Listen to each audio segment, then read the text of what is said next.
ಸರ್ಕಾರದ ವಿರುದ್ಧ ಸಾರಿಗೆ ನೌಕರರ ಸಮರ. ವಿವಿಧ ಬೇಡಿಕೆಗಳನ್ನ ಈಡೇರಿಕೆಗೆ ಆಗ್ರಹಿಸಿ ಬೆಂಗಳೂರು ಚಲೋ ಹಮ್ಮಿಕೊಂಡಿದ್ದಾರೆ. ಇವತ್ತು ಫ್ರೀಡಂ ಪಾರ್ಕ್ನಲ್ಲಿ ಸಾಂಕೇತಿಕ ಹೋರಾಟಕ್ಕೆ ನಿರ್ಧರಿಸಿದ್ದಾರೆ. ಸರ್ಕಾರ ಬಿಡುಗಡೆ ಮಾಡಿರುವಂತಹ ವೇತನ ಪರಿಷ್ಕರಣೆಗೆ ಅಸಮ್ಮತಿ, ಏಕಪಕ್ಷೀಯ ನಿರ್ಧಾರ ಅಂತ ಸಾರಿಗೆ ನೌಕರರು ವಿರೋಧ ವ್ಯಕ್ತಪಡಿಸ್ತಾ ಇದ್ದಾರೆ. ಸಂಜೆ ಫ್ರೀಡಂ ಪಾರ್ಕ್ನಲ್ಲಿ ಮುಷ್ಕರದ ದಿನಾಂಕ ಪ್ರಕಟ ಮಾಡ್ತಾರೆ. ಸಂಜೆ 4 ಗಂಟೆಗೆ ಸಾರಿಗೆ ಮುಖಂಡರ ಒಂದು ಸುದ್ದಿಗೋಷ್ಠಿ ಇದೆ, ಪ್ರೆಸ್ ಮೀಟ್ ಕರೆದಿದ್ದಾರೆ. ಈಗ 11 ಗಂಟೆಯಿಂದ ಪ್ರಾರಂಭ ಆಗಿರೋದು ಮುಷ್ಕರ. ಸಂಜೆ 4 ಗಂಟೆ ತನಕ ನಡೆಯುತ್ತೆ. 4 ಗಂಟೆಯಲ್ಲಿ ಅವರು ಪ್ರೆಸ್ ಮೀಟ್ ಕರೆದಿದ್ದಾರೆ. ಅಂದ್ರೆ ಏನ್ ತೀರ್ಮಾನ ಕೈಗೊಂಡಿದ್ದಾರೆ, ಎಲ್ಲ ಒಗ್ಗೂಡ್ಕೊಂಡು ಮುಂದಿನ ಹೋರಾಟದ ರೂಪರೇಷೆಗೆ ಏನಿದೆ, ಏನ್ ಮಾಡ್ಬೇಕು ಅಂತ ಅನ್ಕೊಂಡಿದ್ದಾರೆ, ಅವ್ರ ಪ್ಲಾನ್ ಏನು ತಿಳಿಸ್ತಾರೆ. ಸೊ ಈ ಸಂದರ್ಭದಲ್ಲಿ ಸರ್ಕಾರಕ್ಕೂ ಒಂದು ಮೆಸೇಜ್ ಅನ್ನ ಪಾಸ್ ಮಾಡ್ತಾರೆ. ಈಗ ಸರ್ಕಾರದ ಮೇಲೆ ಆಲ್ರೆಡಿ ಅವರಿಗೆ ಅಸಮಾಧಾನ ಇದೆ. ನೀವು ಏಕಪಕ್ಷೀಯ ನಿರ್ಧಾರವನ್ನ ತೆಗೆದುಕೊಳ್ತಾ ಇದ್ದೀರಾ, ಈ ಏಕಪಕ್ಷೀಯ ನಿರ್ಧಾರವನ್ನ ಒಪ್ಕೊಳ್ಳೋದಕ್ಕೆ ಆಗಲ್ಲ.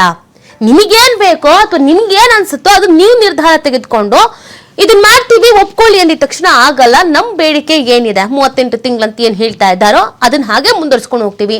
ನೀವ್ ಹೇಳೋ 26 ತಿಂಗಳು ನಾವು ಒಪ್ಕೊಳ್ಳಲ್ಲ ಅಂತ ಹೇಳ್ತಾ ಇದ್ದಾರೆ. ಸೊ ನಾಳೆಯಿಂದ ಬಸ್ಗಳ ಸಂಚಾರದಲ್ಲಿ ಸ್ವಲ್ಪ ಮಟ್ಟಿಗೆ ವ್ಯತ್ಯಯ ಆಗ್ಬಹುದು.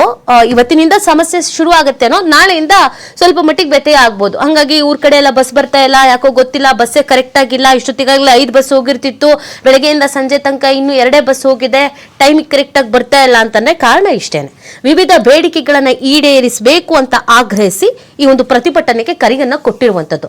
ಸಂಜೆ 4 ಗಂಟೆಗೆ ನೋಡ್ಬೇಕಾಗತ್ತೆ ಪ್ರೆಸ್ ಮೀಟ್ ನಲ್ಲಿ ಏನ್ ಹೇಳ್ತಾರೆ ಅಂತ, ಅವ್ರ ನಿರ್ಧಾರ ಏನು, ಅವ್ರ ನಿಲುವೇನು ಅಂತ. ಈಗ ಸರ್ಕಾರದ ಕಡೆಯಿಂದ ಸಾರಿಗೆ ಸಚಿವ ರಾಮಲಿಂಗಾರೆಡ್ಡಿ ಅವರು, DCM DK ಶಿವಕುಮಾರ್ ಅವರೆಲ್ಲ ಮಾತನಾಡ್ಬಿಟ್ಟಿದ್ದಾರೆ. ಸ್ವಲ್ಪ ನಮ್ ಕಷ್ಟನೂ ಅರ್ಥ ಮಾಡ್ಕೊಳ್ಳಿ, ನಾವು ಕೂಡ ಕಷ್ಟದಲ್ಲಿದ್ದೀವಿ ಅಂತ. ಸರ್ಕಾರ ಕಷ್ಟದಲ್ಲಿದೆ, ನಿಮ್ ಬೇಡಿಕೆಗಳನ್ನ ಈಡೇರಿಸ್ತೀವಿ, ಸ್ವಲ್ಪ ಸಮಯಾವಕಾಶ ಬೇಕಾಗತ್ತೆ. ಏಕ್ದಮ್ ಎಲ್ಲಾನು ಮಾಡೋದಕ್ಕಾಗಲ್ಲ. ಹಿಂದಿನ ಬಿಜೆಪಿ ಸರ್ಕಾರ ನಿಮಗೆಲ್ಲ ಅನೌನ್ಸ್ ಮಾಡಿತ್ತು, ಬಟ್ ಅವರು ಅನುದಾನವನ್ನೇ ಇಟ್ಕೊಂಡಿರ್ಲಿಲ್ಲ. ಅನುದಾನವೇ ಮೀಸಲಿರದೆ ಸುಮ್ಮನೆ ಅನೌನ್ಸ್ ಮಾಡ್ಬಿಟ್ಟಿದ್ರು. ಅದನ್ನು ನಾವು ಬ್ಯಾಲೆನ್ಸ್ ಮಾಡಿದೀವಿ. ನಷ್ಟದಲ್ಲಿದ್ದಾಗ ಆದಾಯ ತೆರಿಗೆ ವಿಚಾರದಲ್ಲೂ ನಾವು ರಿಯಾಯಿತಿ ಕೊಟ್ಟಿದ್ದೀವಿ. ಸ್ವಲ್ಪ ನಮ್ಮ ಬಗ್ಗೆನೂ ಗಮನ ಹರಿಸಿ ಅಂತ ಸರ್ಕಾರದವ್ರು ಹೇಳ್ತಾ ಇದ್ದಾರೆ. ಅದಕ್ಕೆ ಇವ್ರೇನು, ನೀವು ಏಕಪಕ್ಷ ನಿರ್ಧಾರ ತಗೊಂಡು ಬರೀ ನಿಮ್ದೇ ನೋಡ್ಕೊಂಡ್ ಕೂತ್ರೆ ನಮ್ದು ಯಾರು ನೋಡ್ತಾರೆ ಅನ್ನೋದು ಇವ್ರ ಮಾತಾಗಿದೆ. ಸೊ ಹಂಗಾಗಿ ಇವತ್ತಿನ ಈ ಸಭೆಗೇನಿದೆ ಅಥವಾ ಪ್ರತಿಭಟನೆ ಬೆಂಗಳೂರು ಚಲೋ ಅಂತ ಏನ್ ಹಮ್ಮಿಕೊಂಡಿದಾರೋ ಇದು ಸಹಜವಾಗಿ ಕುತೂಹಲಕ್ಕೆ ಕಾರಣವಾಗ್ತಾ ಇದೆ.